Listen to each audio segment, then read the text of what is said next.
Knock his block off. I gotta get. Oh.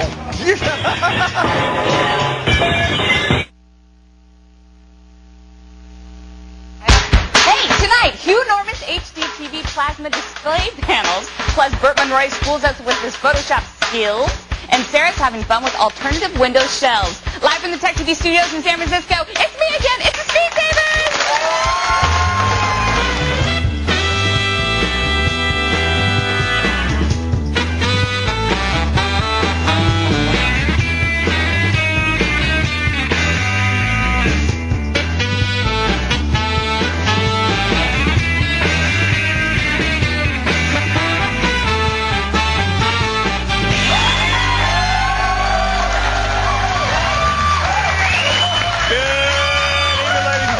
To the Screensavers. I'm Patrick Gordon. And I'm Sarah Lane. Thank you so much for joining us on the Screensavers. Now, I'm not Kevin. No. Kevin's gone. Kevin and Dan are both off working on an upcoming word driving segment. I wish I could tell you more about it. All I can tell you, it's really cool and secret, and there's going to be a lot of miffed celebrities when this whole thing is done. Yoshi's on vacation. He's racing somewhere. It's off road. So now I wonder if like Kevin and Dan are in jail. They might be. You just get out to tune in and find out. So it looks like it's just you and me, Pat. Well, actually, we got some help. We've got some help. We've got some extended parts of our family. In fact, Bertman Roy is here.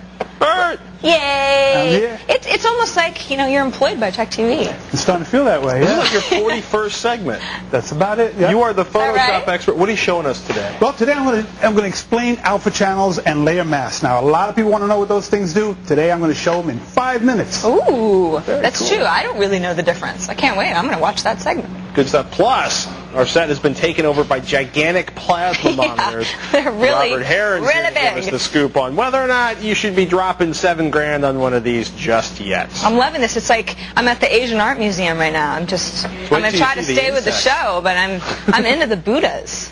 All right. Should we start off with the tech news that caught our eye today? Are you going to read the tech news? No, I'm not. We've got somebody else here. It's Jessica, and she's going to help us with the news. The party crasher. I'm party crasher. I just can't stay away. And we don't want you to. It's an all-viral news day. This is because, according to Trend Micro, there was a record-breaking level of virus alerts in the first quarter of 2004. To give you an idea, in the first quarter of 2003, Trend issued 35 virus warnings, and during the same period this year, it increased to 232. Ooh. Scary. Huge. It's like 6.5 times as many viruses reported in Q1. And actually, Q1, 2001, 2002, 2003, Trend Micro records all this. They basically said, it's like, yeah, 35 in the first quarter every year. But now, these aren't actually all different. These are just variants. That's why we've got so many, right? A bunch of new ones, but exactly. A lot of people on Netski and Bagel, actually, a ton of variants. And actually, be getting progressively nastier and nastier in some cases. Not good. I'm not happy about this at all. You know, this is, I believe it actually completely because my inbox is just, I mean, it's not going away. Click on this. 2004 has gone down as the most annoying year ever for my inbox. Spam. Thanks. And viruses. Viruses. Thank you so much. Jess? Jesse? Okay, number 2. New variants of the Netski worm are surfacing and are setting up for attack on file-sharing sites like Kazaa and eDonkey on Wednesday. The first variant, known as Netski Q, is designed to attack various websites that distribute file-sharing clients, and the attack should last around 6 days. The second, Netski T, is set to launch a new distributed denial-of-service attack on April 14th that will last 10 days. Well, the Kazaa network, that's nothing new. That's not surprising. I mean, anybody who uses Kazaa should know that there are bad things going on when you download sketchy files. Yeah, but this is an outside attack based on a Netski variant, right? So it's another click on this, and it's a denial of service attack, so it's coming from outside. Basically going to be hammering on not Kazaa. good. That's not what the RIA wanted to do not too long ago? Yeah. I don't know. It'll be interesting to see whether or not Kazaa goes down or if people manage to clean up their system. And then now eDonkey, isn't that the network that clients like eMule run off of? So it's not quite as big a group, right? But it's certainly growing. We've talked about eMule on the show before. It's growing in popularity. You've got smaller clients and a fewer number of servers. It makes it that much easier to hammer your system out of existence for the duration of a denial of service attack. Yeah. Either way, try not to download stuff if you don't know where it's coming from. Don't open attachments. Don't open attachments. Don't open attachments. Don't open attachments? Don't open attachments. Okay. I'm saying, people, you just don't move. Don't do a thing and you won't catch anything. Don't move. Nobody gets might hurt. remember the big blackout last August here in the States that left around 50 million people without power. Well, some speculated at the time that the Ms. or MS blast worm might be to blame. It is now being reported that the worm wasn't to blame, but that it was caused by institutional, human, and computer errors. Well, that's just, I can't believe it. Human and computer error caused the blackout? This is shocking. Patrick. I mean, come on. No, like what's that line? Like one of the best T-shirts ever. There is no patch for human stupidity. And the thing is, though, it's I'm like, liking it. and it's like human error is such a cruel thing to blame this on, because I would blame it on a billion air conditioners running at the same time on an antiquated and overtaxed electrical distribution system that serves a huge percentage of the North American population. Or maybe the guy who was supposed to press the big red button fell asleep. The shiny, There's jolly, no excuse. What was that? button. There's no excuse for human stupidity? There's no patch. There's no patch for There's human no stupidity. excuse either. Hey, Stop you that. know what? It's like, fix it, please. Summer's coming soon. So, the worm didn't cause the blackout. Maybe we'll have another one this summer. Good to know. So at least they can't blame hackers for that one. No. Well, the hackers don't do bad stuff, do they? Well, Thanks for stopping by, Jazz. My pleasure. You better get back to Tech Live. I know, Don't you I have a gotta go show do my to show do right now. after our show? And there she's off. That was Jessica. Woo! She'll be back.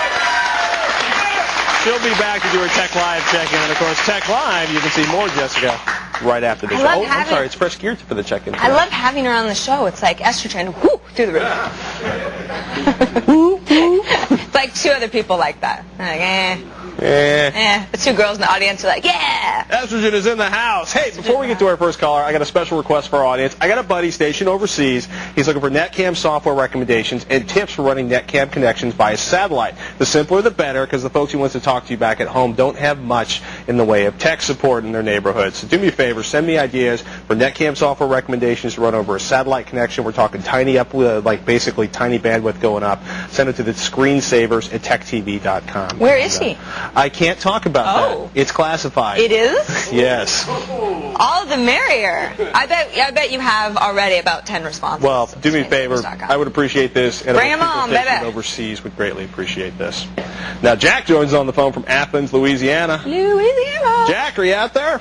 Yep, Hi, Jack. How's it going? pretty good. How can we help you today? Lay it on us, Jack.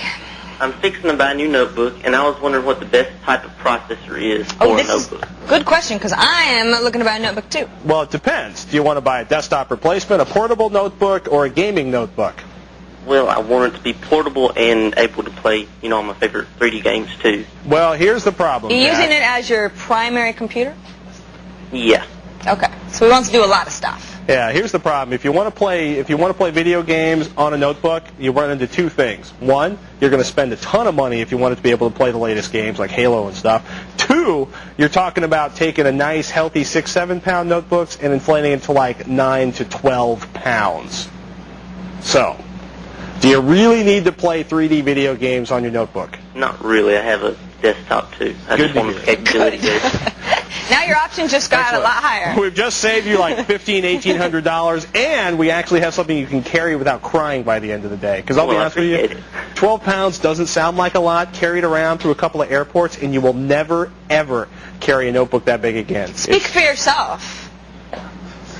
I'm just kidding. Go on. We'll give you a 12-pound notebook to carry through the airport. No, I know. It's heavy. It's Here's heavy. the thing, though. If you're looking for a gaming notebook, basically you're going to end up taking a look at some of the desktop-powered notebooks, which means they don't really have much in the way of battery life. You're going to need to plug them in, and they're going to be running either an Athlon 64 processor, basically a desktop Athlon 64, or a desktop Intel Pentium 4.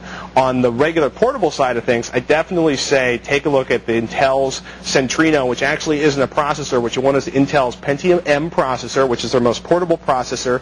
And it sounds kind of slow, right? So it'll be like Pentium M 1.4 or Pentium M 1.7, which sounds slow, right? Because the Pentium 4's mobile parts is running at like 2 gigahertz. The Pentium M processors will spank the Pentium 4Ms, even though they have what looks like, it's a lower clock speed, but they do a lot more work for clock cycles. So usually you'll find those in what they call Centrino notebooks. Centrino means that the manufacturer took the Pentium M processor and they use an Intel chipset and they bought the Intel 802.11b adapter and they're all inside of the notebook. All this makes sense, Jack, or am I moving way too fast? No, that's fine. Okay. Very good Do you need Wi-Fi? Do you need portability? Wi-Fi, it's not available in my area. It's just a rural place. So. But, in which case, I'd take a strong look for the Pentium M processor, because if nothing else, it'll give you really good performance and really, really good battery life. Real favorite notebook around here is Dell's 600M is one to check out if you're looking for something to start with. Pentium M, those are the golden words, Jack. Thanks for the call. We're just getting started, people. Bertman Roy is going to give you a little lesson, like he said, in alpha channels, in Photoshop, of course. And after the break, we've got over 200 inches of plasma display panels. That's a lot of inches. We'll find out if we're worth the big bucks, if they're worth the big bucks.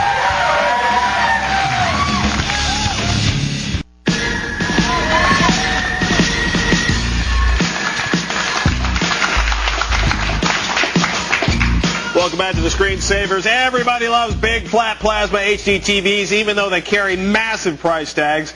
So our labs fired up a plasma roundup. They start at 50 inches, these TVs. Tech TV lab analyst Robert Heron has all the deets for you. Welcome. Hey. Back to the Screensavers, Robert. Good to see you. And we should say this is kind of a two-part segment. First, we're going to talk about HD TV, where it's at, what you should be buying, what you should be looking for. And when we come back, we're going to take a look at these 50 to 62-inch. 50-inch right here. 50. They're all 50. Which is where the real high-definition plasmas start. So those are just the beginning point. Just the beginning, and they go up to, we've seen 80-inch plasmas. And boy, do the prices get huge at that point. Yeah, talking part of a house. Part of a normal house. Anyway. A great car, a big chunk of a house outside of San Francisco. Exactly. We babble on price. Are plasmas really as expensive, or HDTV, is it as expensive as everyone thinks? There's a lot of sticker shock. If you look at MSRP pricing, they go anywhere from $6,000 to $15,000 plus. Now, you're saying for the big plasmas. Yeah, for 50-inch models. If you pick up like a 34 or 40-inch CRT, you can get actually under $1,000 to $1,500. Definitely, right? definitely. That's one way to do it. And the other thing, too, when you talk about high definition, it's resolution. That's the first and number one thing. It's being able to display over twice as many pixels as a standard TV. And if you could think of a TV as displaying pixels, you also think of it, too, you hear terms of like lines of resolution. And 720 lines is really where HDTV starts. Okay. And the common formats you always hear bounded around are 1080i, 720p, and there's even a 1080p, which is starting to creep its way in. What should I buy? If I'm walking into the Best Buy, the Circuit City, the Comp USA, I'm looking for an HDTV, what should I be looking for as minimum specs? Minimum specs, one, make sure it has the inputs you want. The newest interfaces are going to be digital, namely video, and the HDMI and DVI. And actually, I happen to have a example of the new kind of cable.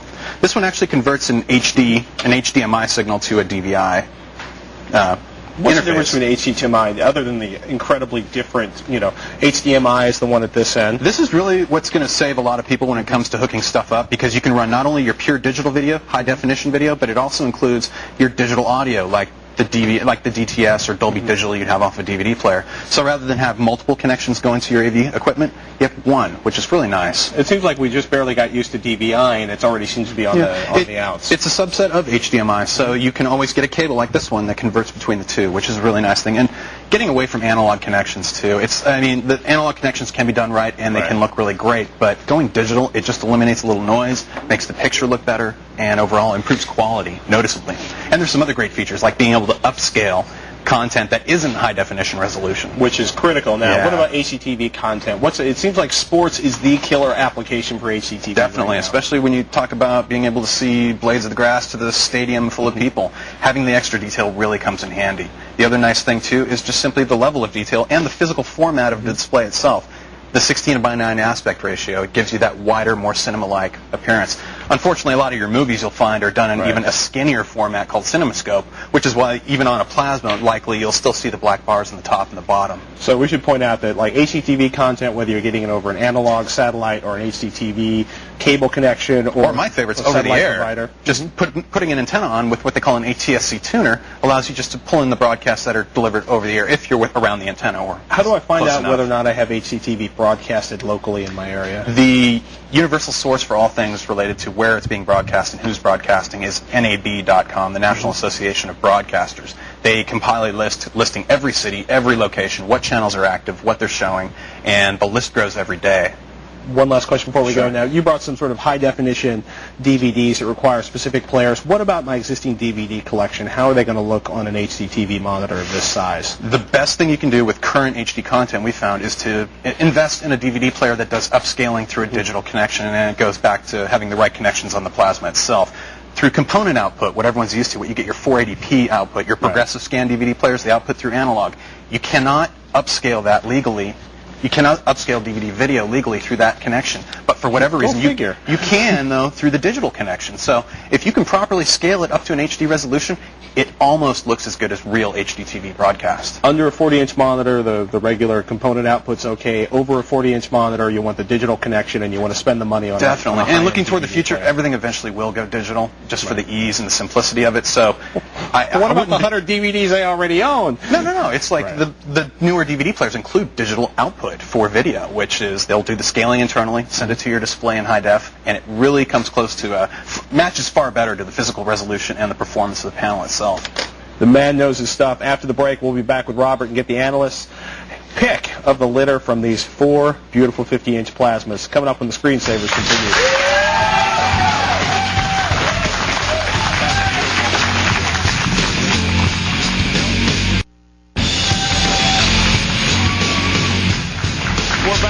Tech TV Labs technical analyst Robert Aaron for closer inspection of these 4 high-definition plasma display panels. They're all 50-inch. What exactly makes a panel a plasma versus an LCD? Well, it's the inert gases that are charged, actually, in generating each subpixel, you could say. These are like first cousins to neon signs. Pretty close, except for, on a very, very small scale. If you could look very closely, you'd see the rows of individual cells, red, blue, and green, each making up a single pixel.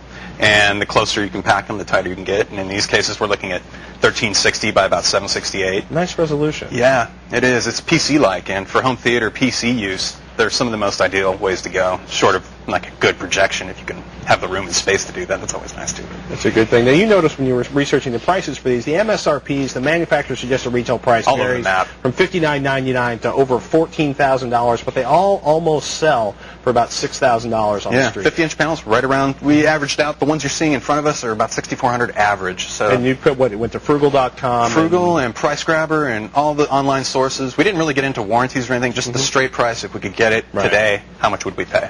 Would you buy a warranty? We're not even into warranties. Tell us about the Gateway. $59.99, not your favorite panel. Very similar in performance to their 42-inch model that we liked a lot simply because at the time it was so inexpensive. Moving to the 50-inch, they increased the resolution to true HD resolution, but it's the black level that's just disappointing as all heck. And if I like to call it the gray level. Yeah, and here I'll just do a quick demonstration by killing the power on it, and you can see well, it might be hard to tell, but well, tough to tell at home. But there's almost a greenish tint to this gray, and it's not in any way a true black, and that really takes out the richness of color that can be represented on the screen. So as a good rule of thumb, I'm in the store, I turn the television off, the screen should look as black as possible. If you've got 2 side by side and you don't know which one off the top of your head might be better for you and their connections and everything are right, go ahead and turn them both off and see which one just on that level gives you a good black level, but also bring in your own content and watch your own content that you're familiar with. Colors are a little flaky on this, probably don't pop quite as well. Yeah, also because it's driven to be so bright, and the black is lost. You're literally seeing an overdriven display. A little too bright for the whites, a little,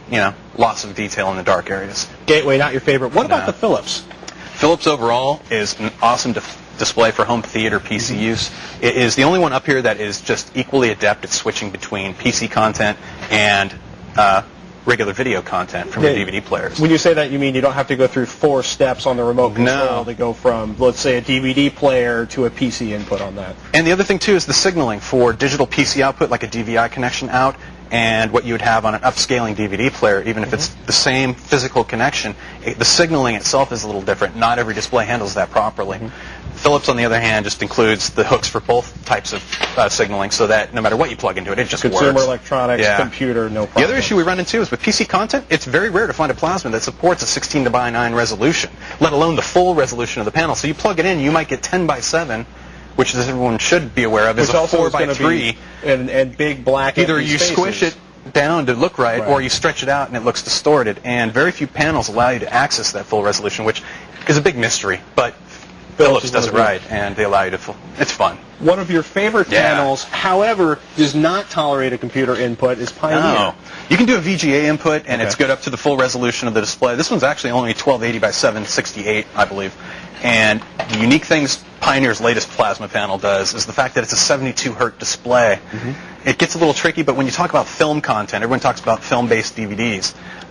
In order to do proper representation on these panels, they do something called pull-down, 3-2 pull-down. I'm sure that's been discussed before. But So it's kind of shuffling the frames. Shuffling the frames basically to fit a round peg in a square hole or vice versa. The nice thing about this panel is because it has the increased hertz for displaying images, you're able to just to simply triple a 24 frame per second movie and it works out to be 72 hertz. So you can, instead of doing 3-2 where you end up with weird stuttering effects, 3-3 just triples every single frame, and it works very smoothly. It more accurately mimics what you'd see in a movie theater. So a cleaner video display.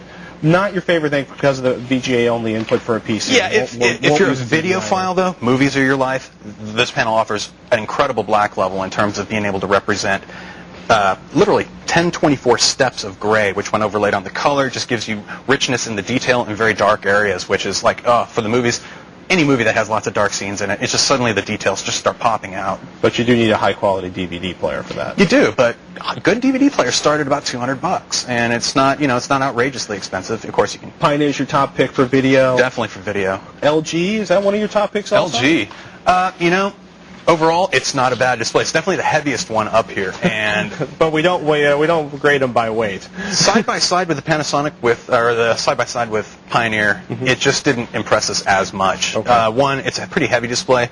The menu systems are pretty nice overall, but for PC content, you have to physically switch it internally, well, not physically, but go into the remote and go digging through menus to switch between PC use and regular video use for digital. That's annoying. It is a little annoying. And also we noticed that its black level couldn't match that of the Pioneer. So again, in really dark situations, most movies contain dark scenes. It's just you lose the details and the richness of color, which is something that just annoys me to no end. So it seems like your top two choices would be the Pioneer for straight video use off of consumer electronics and the Philips for PC and by far DVD use. A very dexterous panel and arguably the best panel I've seen for video in this price range. And for the money, it's it's hard to beat. Also, the biggest, or one of my favorite things too, is the inclusion of ATSC tuners. So if you do live near a broadcast tower that's delivering high definition content, LG and Pioneer actually integrate that into the receivers themselves. Plug in a pair of rabbit ears and suddenly, boom, if you live in the right place. With the Philips, you need an external tuner? You need an external tuner. A lot of the new PVRs, especially the new high-def PVRs you're going to see coming out, will include integrated tuners like that. That's a whole other segment. We also want a whole other segment on some more affordable HDTV monitors. Robert, as always, amazing information. Ladies and gentlemen, Tech TV Lab technical analyst Robert Heron has an immense breakdown, all the details and all these plasma displays in his articles at thescreensavers.com. Good stuff, man. Sarah, do you have a quick tip for us? That was great. You can really see the difference between all those monitors right next to each other. Loving it. All right, I know a lot of you are screaming the answer during some of our live calls, right? Well, now you've got a voice. There's a brand new section on our website dedicated to answering your toughest tech questions. Over on the left, under Screensavers, it's right between Dark Tips and Download of the Day, live calls. I don't really know why. Clearly not alphabetic. But when you click on it, you have links to now all the live calls that get answered during our show. Click on them, learn more about what we recommended, and get links to discuss it further on our message board. So whether you missed the explanation or you want to contribute more ideas, this is your new favorite place on the web. Now, don't go anywhere. I've got a few cool alternative Windows shells to show you. It's very geeky stuff. And after the break, Bert Monroy teaches us the nuts and bolts on alpha channels and layer mask. What's the difference? You'll find out. It's Photoshop 101 when the Screensavers.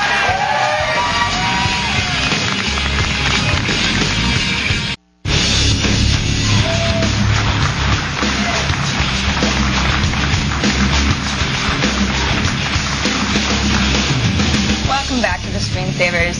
I'm Sarah Lane. Coming up in this half hour, I'll show you how to jazz up your desktop with alternative Windows shells. Jazz time.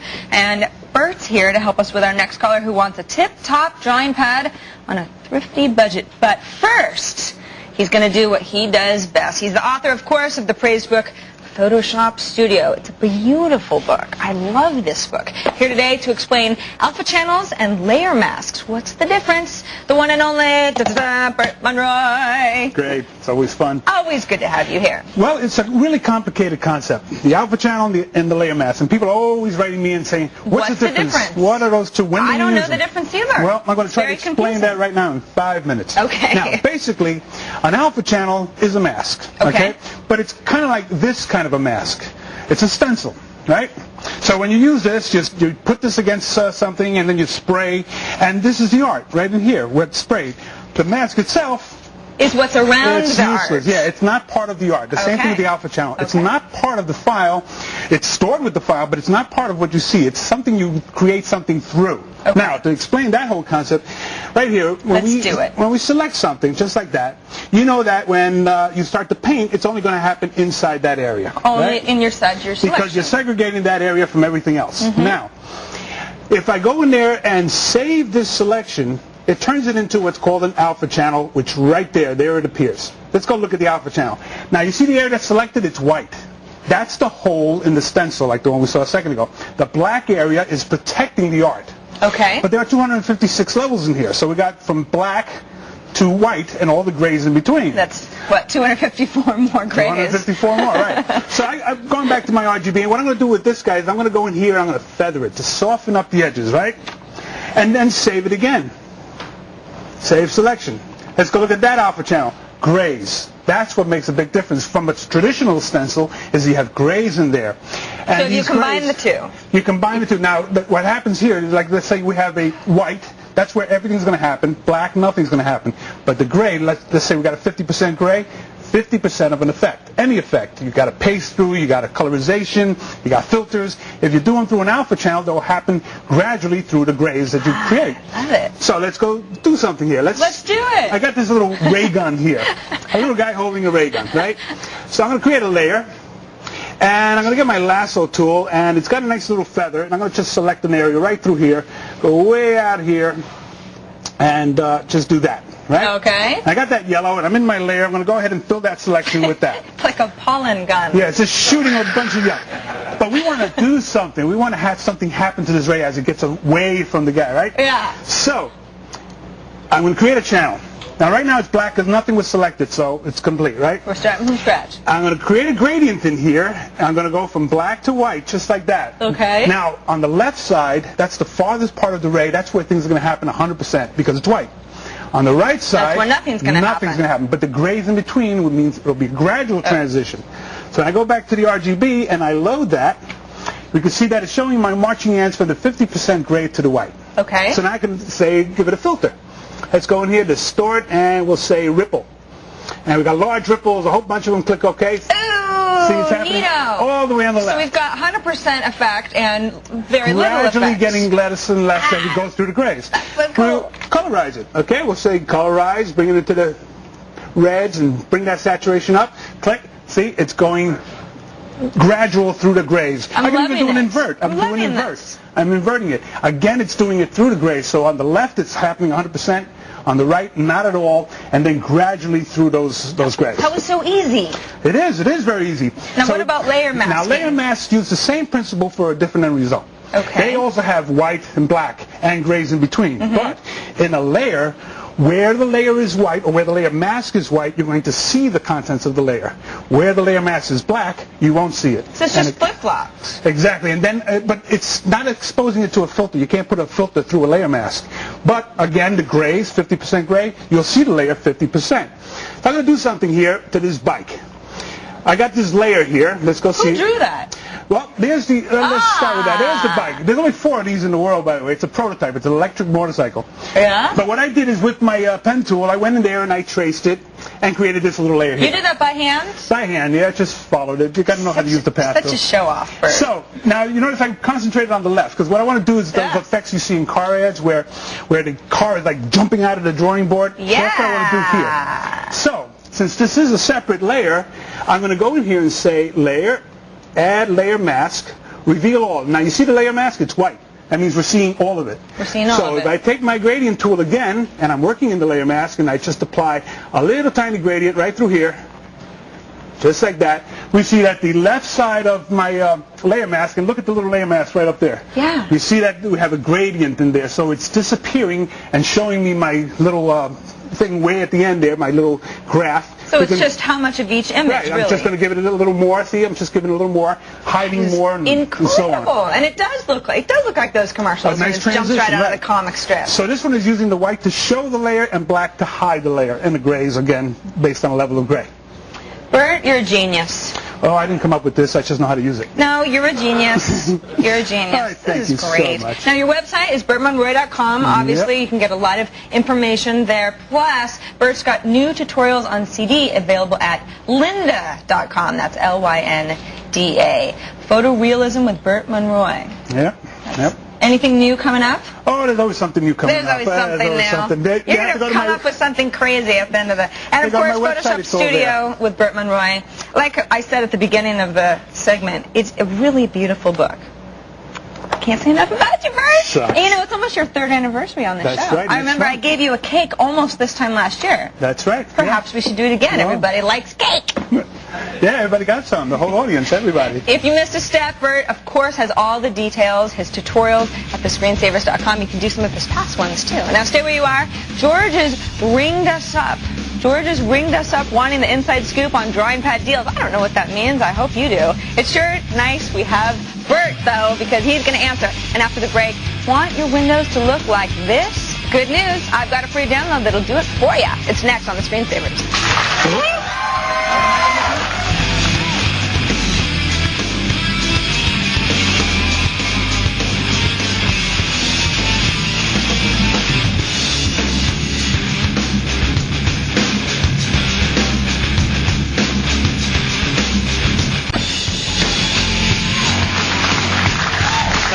To check in with Fresh Gear to see what's coming up tonight. Fashion. It's all about fashion, you two. Of course you know that. It certainly is, looking at you, Lee. Yeah, look at that, man. Pretty sexy, your yeah? hairstyling cues from Fu, are you? No, I'm trying to be sexy. I don't know. But And you know what's what? that weird thing hanging out of your ear, man? Oh, is that stuck out there? Sorry about that. It's that's fashion is what it is. It's Hayes Chris Leary Day. There you go. You know, I thought we'd have like a little Fresh Gear fashion show. So check this out. We're looking good for spring in the Scotty Vest line of menswear. Oh, we've got leather jackets, we've got business jackets and sporty fleeces, and all these have dozens of pockets, and there's nothing sexier than pockets. Perfect for the fashion-savvy geek. Plus, we've got our crew guys modeling for us, and of course we know we had the sexiest crew guys in the world. Do we, guys? We Gals? do. Huh? Aren't they sexy? Look at that. And of course you don't want to miss a thing. T's working it though. Oh, look at T. He doesn't have his sunglasses on. See, these are all the guys behind the cameras right now. So, it's sexy on both sides of the camera. Oh, my. Isn't that cute? Well, all that's coming up on it's Tech Live. See, Tech Live, then Fresh Gear. Right after Tech Live, which is after Screensavers. So don't miss any of it, okay? It's going to be fun. We won't. Cool, thank you. Chris, a treat. Super. Fresh Gear tonight after. How does he say that like that? I don't know. He sounds so glib. I was, Fresh Gear after Tech Live, after the Screensavers. That's right. Okay. We have crew modeling on, that's... So strange. I never thought I'd see the day. Now, They're too sexy for their jackets. they certainly On Fresh Gear. on Fresh Gear, right after Tech Live, right after Screensavers. Cool. All on Tech TV. Right now, though. Right now, not long ago I showed you how to swap out your Explorer shell to make Windows look a little bit different but act the same. That was a program called Lightstep. I got a lot of feedback from that demonstration, a lot, including leads to a couple more alternative Windows shells. Everybody thinks their shell is the best. Mm-hmm. They're all different in their own little ways. I want to pass a couple on to you guys today. The first one. This is cool. First one's called GeoShell. Completely free and open source. And the folks at GeoShell made it really easy. This is kind of the people who want to simplify Windows, right? Like austere. Yeah, so once you install it, nothing really happens until you run the executable and you load a bunch of what's called GeoBars.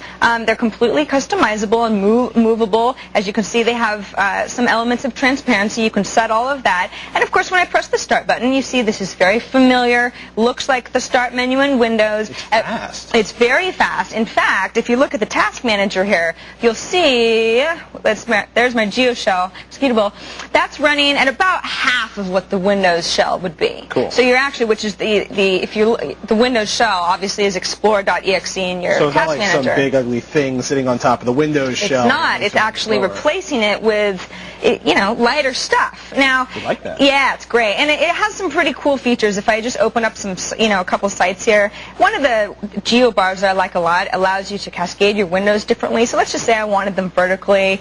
This is all the tasks that are running. So this doesn't actually have to be browser windows. It could be any windows at all. But I love that. I love that when I've got a lot of stuff open and I kind of want to look at everything at the same time, right?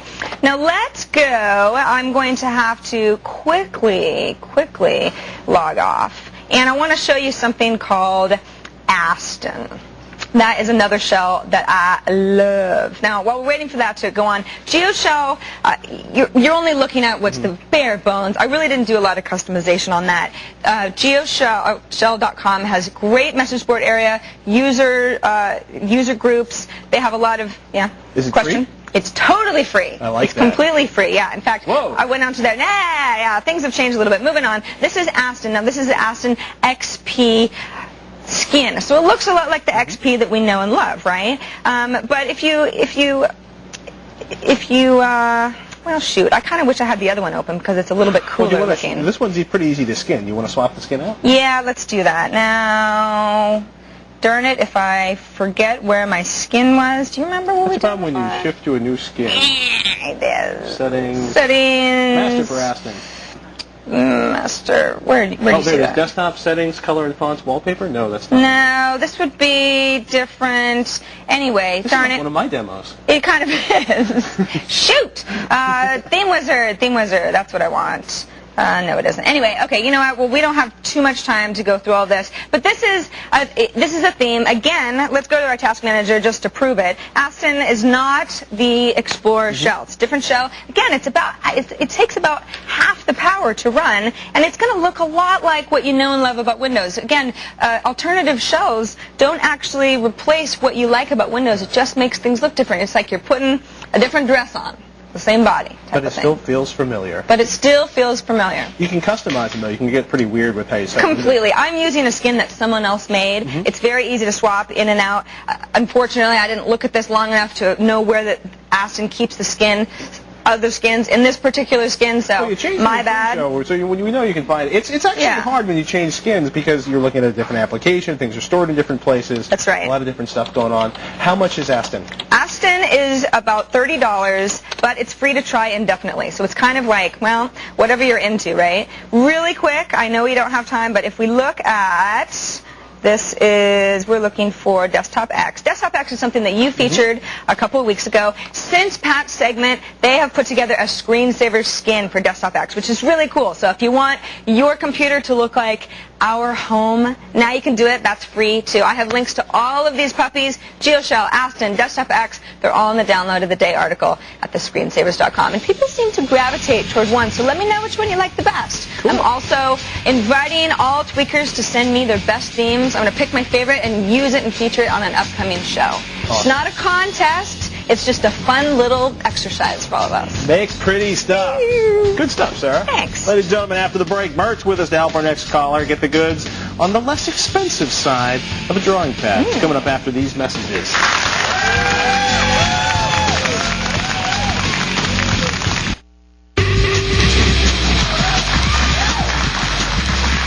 Be sure to catch tomorrow's show. Director Kevin Smith, a.k.a. Silent Bob, talks about directing movies and technology and see Linux like you've never seen it before. Kevin brings it to you in 3D. Plus, learn to build an internet toaster and other off-the-wall hardware hacking projects for geeks. It's all coming up on tomorrow's Screensavers. It's kind of quiet in here today. You're kidding Kevin's gone. Dan's gone. We don't have Brentano. No Yoshi. But the audience is mad. The audience is rocking. I'm talking Asylum, not angry. George joins us on the phone from Sacramento, California. How can we help you, George? From our state capital. Hi, George. Well, I'm looking to buy a new drawing pad. I've been using one of the cheaper ones from Apotec, the Hyperpin 6000U, and I wanted to get a thing I which one would be better? Should I move up to the Wacom, and which size I should go to, and which one? Because I'm kind of on a budget right now. We have the perfect opportunity for you, George, right? Because you're talking about tablets that you draw on. You basically use them to create stuff. How about you ask that what tablet, Bert, should this man be looking at? Thank goodness Bert's here. Bert, can you take this away? Because we don't know. I'll tell you, I've always been a strong advocate of the Wacom, and it's Wacom, not Wacom. Wacom. Okay, now, Wacom, it depends on if you're Boston or whatever. Now, this one right here, this is the Graphite. This is one I was using on the show today. This sells for under $100. Now, it's important to note that the Cintiq, the one where you paint right on the monitor itself, that just went down in price. So these things are getting pretty good. They're getting cheaper. But I would say go to Wacom.com and look at the Graphire line, look at the Intuos lines, and the prices keep coming down. If you shop around, you'll find them for way under $100. That's the tool I prefer. The pressure sensitivity is so good. It's got the tilt functions. There's so many features, and it's so easy to hook up. That's the guy I go with. That's my tool of choice. Absolutely. Wacom, not Wacom. Wacom, yes. Is that something that the Photoshop people get all fired up about? Well, they do. Wacom does. I don't know about the Photoshop people, but they say it's not Wacom, it's Wacom. Right. So it's one or the other. Yep. So, Bert, I heard that the web team has done something sort of special for your Photoshop fans. Yeah, well, I've shown you a lot of cool Photoshop tips and tricks through the past. That's right. And if you missed any of them, no worries. The web team has assembled my recent projects in the show notes. Go to screensavers.com/show notes for all the links. They're all right there. Bert, that was fabulous. Thank you. So much better than Dan. I'm just kidding. There we go. Next up, check out the inbox. See what's on your mind when Screensavers continue. Yoo-hoo!